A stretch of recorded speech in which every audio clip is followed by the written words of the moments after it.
អ្វីដែលចំណាប់អារម្មណ៍ដែលភ្ញៀវបរទេសគាត់ទៅពេលឡើងមកដល់ផ្ទះស្នាក់យើងខ្ញុំគឺថាវ៉ាវតែម្ដងណាទីមួយគាត់មើលឃើញគឺ natural ទាំងសាច់ឈើទាំងការតុបតែងគឺអត់មានលាបថ្នាំលាបពណ៌តែថាឈើគឺពណ៌ឈើភ្ញៀវភាគច្រើនក៏មាន question ជាច្រើនដែរថាចំមកនេះឃើញអត់ឃើញមានលាបពណ៌ដូចផ្ទះគេផ្សេងតែគាត់ចូលមកតាំងពីច្រកចូលមកឃើញផ្ទះគេភាគច្រើនលាបពណ៌ខៀវតែលើកលែងតែផ្ទះស្នាក់63នេះទេគឺ natural តែម្ដងបាទអញ្ចឹងគាត់ចាប់អារម្មណ៍ខ្លាំង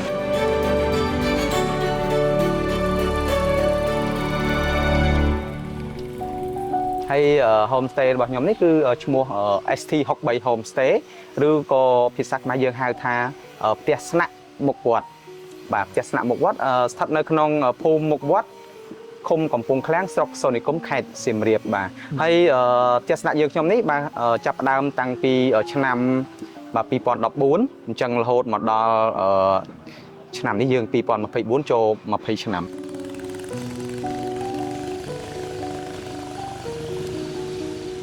ពីដំបូងឡើយ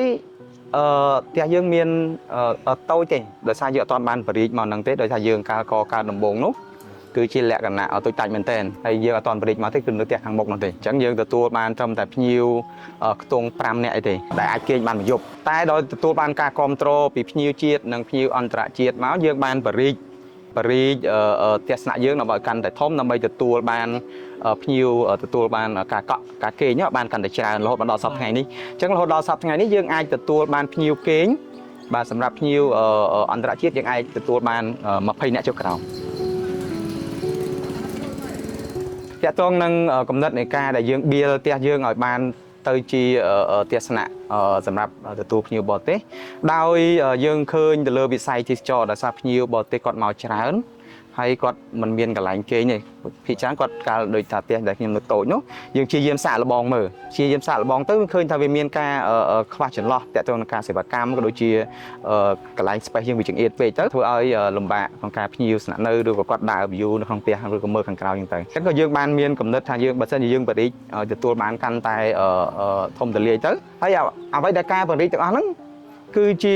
កំណត់ការច្នៃប្រឌិតរបស់ឪពុកក្មេកខ្ញុំទាំងកំណត់គាត់ហើយទាំងអស់ហ្នឹងគឺកម្លាំងពលកម្មគាត់ដែរអ្វីដែល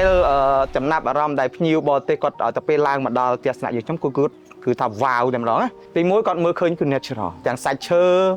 ទាំងការតុបតែងគឺអត់មានលាបថ្នាំលាបពណ៌តែថាឈើគឺពណ៌ឈើភ្ញៀវភាគច្រើនក៏មាន question ជាច្រើនដែរថាចំមកនេះឃើញអត់ឃើញមានលាបពណ៌ដូចផ្ទះគេផ្សេងតែគាត់ចូលមកតាំងពីច្រកចូលមកឃើញផ្ទះគេភាគច្រើនលាបពណ៌ខៀវតែលើកលែងតែផ្ទះស្នាក់63នេះទេគឺ natural តែម្ដងអញ្ចឹងគាត់ចាប់អារម្មណ៍ខ្លាំងហើយតាក់ទងនឹង idea របស់ឪពុកក្មេកខ្ញុំគាត់មិនគាត់តែគាត់គេងសម័យទេជួនកាលគាត់ទៅតាមហាងកាហ្វេឬក៏ទៅតាមអូតែលនៅតាមក្នុងទីក្រុងសៀមរាបអញ្ចឹងទៅគាត់ឃើញអ្វីដែលចម្លែកទៅគាត់យកមកគាត់កែច្នៃគុំគ្នាមកឃើញទៅជាដូចជាហើយមួយទៀតគាត់ចូលចិត្ត green ចូលចិត្តការដាំផ្កាដាំដុះអញ្ចឹងទៅហើយសម្រាប់សេវាកម្មនៅក្នុងផ្ទះស្នាក់មុខវត្តក៏ដូចជាគេហៅថា ST63 homestay យើងមានទទួលការគេងបាទសម្រាប់ការគេងយើងមានបាទភ្ញៀវចង់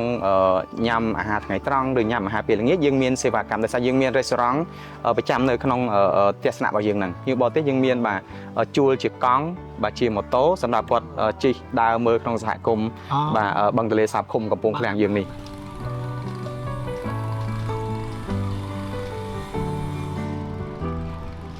ក្រៅពីអស់ហ្នឹងបាទផ្ទះស្នាក់63 homestay យើងខ្ញុំក៏បាន corporate សហការជាមួយខាងសហគមន៍ទេសចរ